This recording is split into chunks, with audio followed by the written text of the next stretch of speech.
What's happened again now in the United States? Let's go back to Saturday morning in Minneapolis.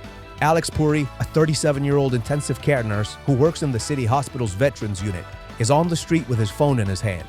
He's part of a group of neighbors documenting ICE operations, that is, the immigration service.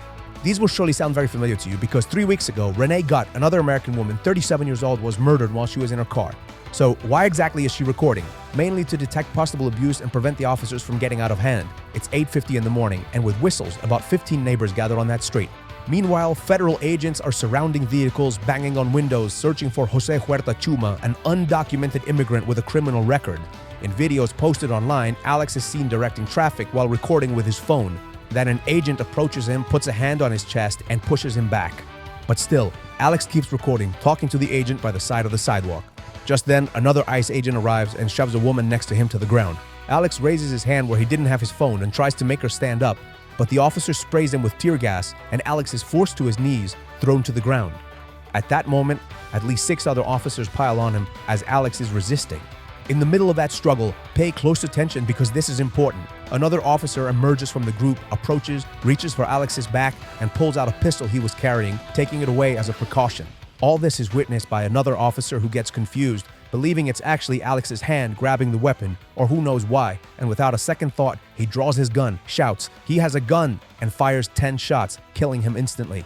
And here, as always, there are 2 versions. Trump's government claims Alex Pretti was practically a domestic terrorist because he carried a loaded pistol, plus 2 extra magazines, not to mention he'd attack agents and reacted violently when they tried to disarm him, believing he wanted to commit a massacre among ICE agents. But then, a flood of videos emerged and they show Alex never tried to grab the gun, only recording with his phone. So, the individual arrives with his pistol. Why was he carrying it?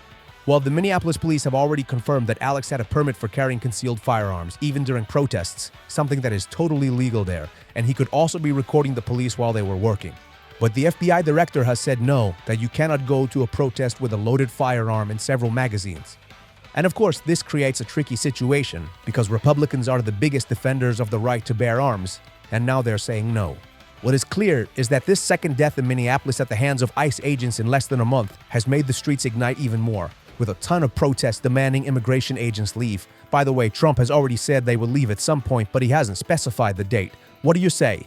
Are ICE agents getting too big for their britches or not? Subscribe, I'll read your comments. See you later, Locapitas. They're doing too much, man, and they keep pushing people, you know?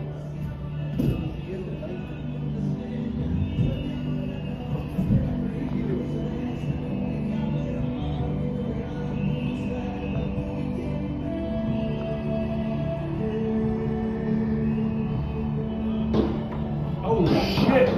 What the fuck? They killed my